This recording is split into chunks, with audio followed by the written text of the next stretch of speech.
The Gospel for today, Luke 18:9-14.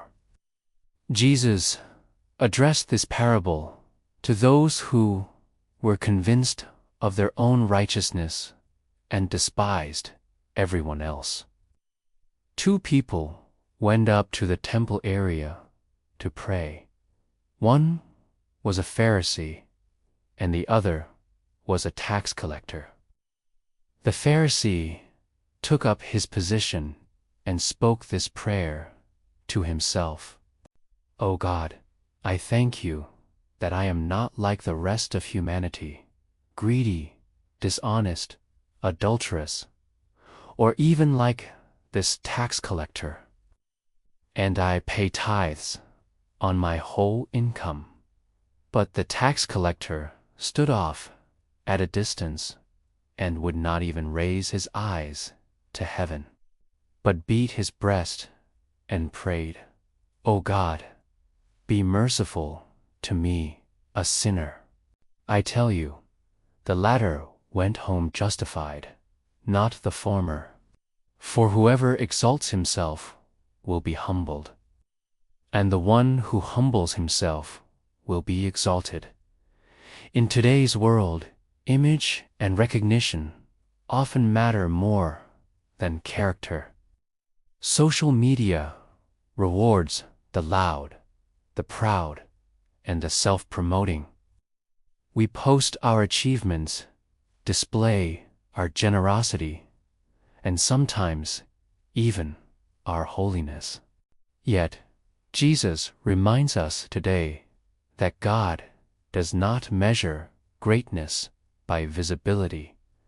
He looks at the heart. The Pharisee in the parable prayed with pride. He compared himself to others and used prayer as a mirror of self-admiration. The tax collector, on the other hand, prayed with brokenness. He had no resume to show, no accomplishments to boast of, only a heart that dared to say, "Lord, have mercy on me, a sinner." God listens to that kind of prayer, the one born out of honesty, humility, and surrender.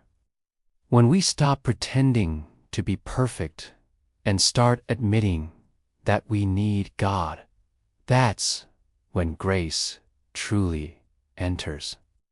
This gospel invites us to examine our own prayers and attitudes. Do we approach God with humility or with pride? Do we see others with compassion or with contempt? Do we pray to change hearts or just to look good in God's eyes? In a world obsessed with self-promotion, Jesus calls us to self-awareness.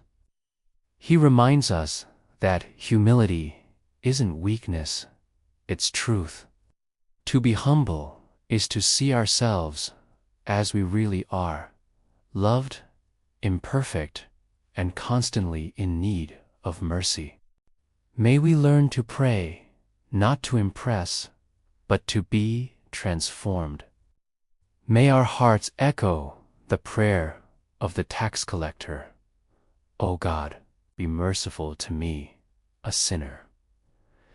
And may we go home today justified, not because we are great, but because we have learned to be small before a great and merciful God.